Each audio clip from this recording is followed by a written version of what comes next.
Muy buenos días. Jesús es el único que nos motiva a hacer las cosas bien y a hacerlas muy bien. Allá afuera solamente interesa que tengas el éxito, que te vaya bien. Pero a Jesús le interesa no solamente el exterior, sino más bien el interior. Y es ahí donde se pone el énfasis en el Evangelio. En ningún momento, no lo malinterpretes, en ningún momento Jesús está despreciando las cosas exteriores.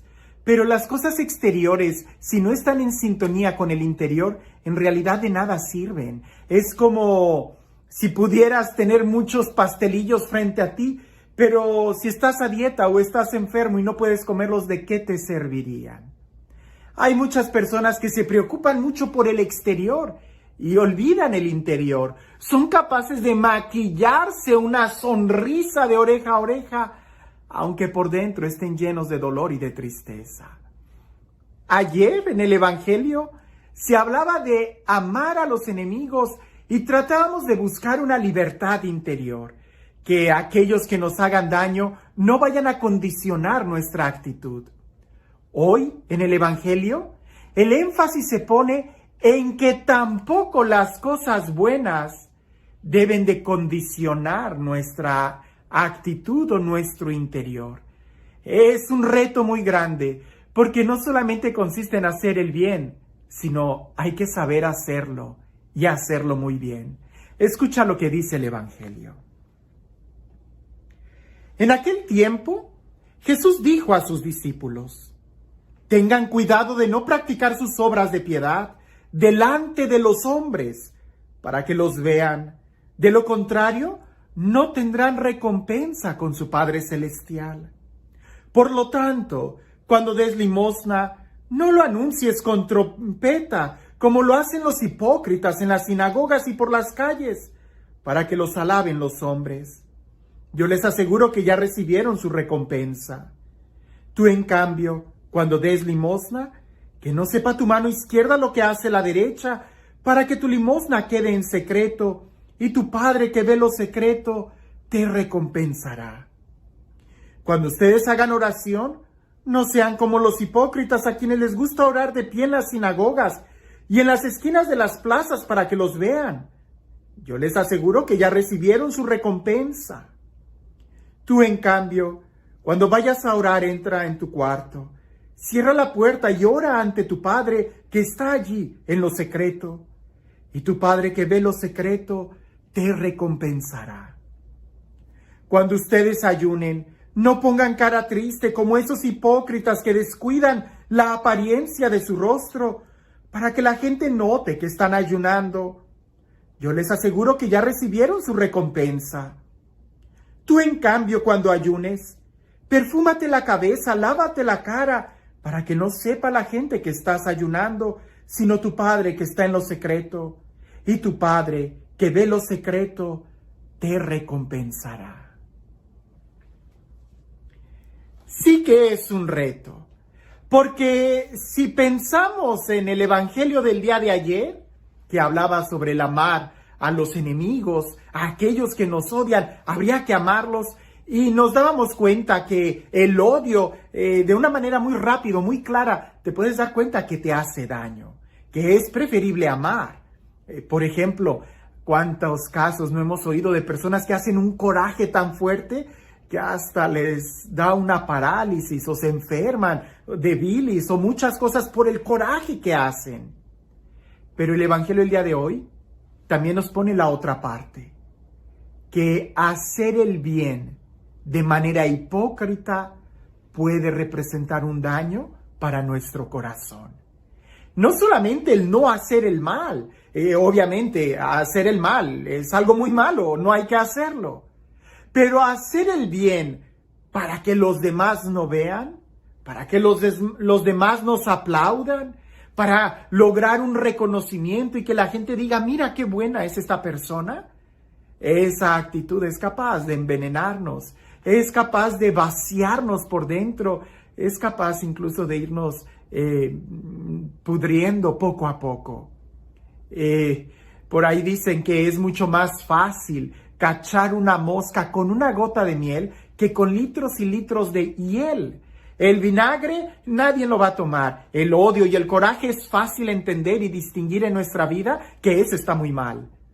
Pero parece que el hacer la oración en público y la limosna en pública y trompetear todas las cosas buenas que hacemos e incluso hasta ayunar para que los demás nos vean, parece que son gotas de miel en donde puede ser muy difícil que nos demos cuenta que lo estamos haciendo para que los demás nos vean. El examen de conciencia sería: observa tu interior. Observa tu interior.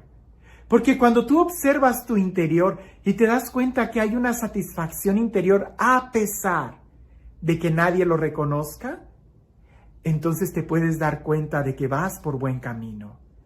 Pero cuando, a pesar de que haces muchas cosas, sigues sintiéndote vacío, quiere decir que posiblemente has esperado aplausos y créeme, hacer algo para que los demás te aplaudan, nunca va a ser suficiente el sonido de los aplausos para poder llenar tu corazón.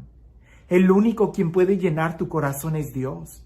Por eso es importante que nosotros logremos distinguir esto: el recipiente del contenido. Porque a veces nosotros queremos hacer muchas cosas que no están en sintonía con nosotros mismos. San Agustín nos dice que nuestro corazón está hecho a la medida de Dios y nada lo va a poder llenar más que solamente Dios. Sí, incluso cuando oramos, seguido caemos en la tentación de que los demás me vean, para que los demás digan, me disculparán, pero cómo me incomoda cuando la gente dice: Padre, qué bonito celebra usted la misa con tanta reverencia, nos inspira, usted sí se nota que está orando cuando celebra la misa. Ese tipo de comentarios creo que está fuera de lugar, porque se supone que todos debemos de estar prestando atención en lo que hacemos. Incluso la persona que está sentada en la banca, más que estar admirando y viendo lo que el Padre hace, debería de estar disponiendo su corazón al encuentro con Cristo. Pero es que es tan fácil caer en la tentación de hacer las cosas para que los demás nos vean, que terminamos descuidando al único a quien deberíamos de mirar. Por ahí decía un hermano en una de las reflexiones que daba, que con quien debes de quedar bien es con el jefe, con Dios. Porque si quedas bien con Dios, tendrás un aumento. Pero si te preocupa tanto los demás y te olvidas de Él, entonces corres peligro de que vayas quedando cada vez más relegado. No, a nosotros nos debe de preocupar quedar bien con Dios, quedar bien con Dios. Y aunque quizás por la situación en la que estamos viviendo ha sido una frase que continuamente he estado meditando en mi vida, el quedar bien con Dios, eso lo debo de saber, reflexionando en que muy pronto me voy a morir y no estoy enfermo, pero nuestra vida aquí es tan pasajera que en lugar de preocuparnos por el reconocimiento, por una placa, por los aplausos, por elogios, nos deberíamos de preocupar más por mirarlo a Él. Trata de pensar un segundo en la eternidad y entonces te darás cuenta que vale la pena hacerlo todo para que Él, el que ve en el secreto, en el silencio, lo vea y nos recompense. Porque si queremos la recompensa aquí en la tierra, cualquier recompensa es tan pasajera, es tan efímera que ni siquiera deberíamos de prestarle atención, sino solamente a Él que es eterno, y Él que es eterno solamente mira el interior. Y este Dios, el Dios del amor, el Dios de la paz, el Dios de la vida, el Dios que escucha nuestro interior y que ve lo más secreto, el Dios que nos espera en el silencio de nuestra habitación, que sea Él quien el día de hoy te bendiga, en el nombre del Padre, del Hijo y del Espíritu Santo. Cuentan que había un monje muy famoso por su sabiduría, y a la gente le gustaba ir y escuchar sus homilías por la inmensa sabiduría que él tenía. Y lograba despertar a las personas en un sentimiento de piedad y de amor a Dios. Y ya cuando él estaba muy avanzado en edad, alguno de los frailes se acercó y le dijo: Padre, por favor díganos, ¿de dónde saca usted toda esa sabiduría? Y aquel monje les dijo, la encontrarás en mi diario. Cuando me muera, tú podrás leer las páginas de mi diario y ahí encontrarás la sabiduría que estás buscando. Resultó que el monje murió y después de todos los ritos fúnebres, cuando fueron a vaciar la celda, inmediatamente fueron a buscar el diario de ese monje. Cuando lo abrieron, se dieron cuenta que solamente había escrito una frase en ese diario. Y la frase decía, cuando aprendas a distinguir el recipiente del contenido, serás feliz. Cuando nosotros logremos distinguir el recipiente del contenido, entonces alcanzaremos una sabiduría. A veces nos dejamos llevar por el papel celofán, somos muy rápidos para juzgar un libro por su portada o juzgar a una persona por la primera apariencia, que se nos olvida que es en realidad el recipiente del contenido. San Pablo decía, somos vasijas de barro que llevamos un tesoro en el interior. Logra tú distinguir el recipiente del contenido y ya nunca más te preocuparás por las cosas externas. Que tengas un excelente día.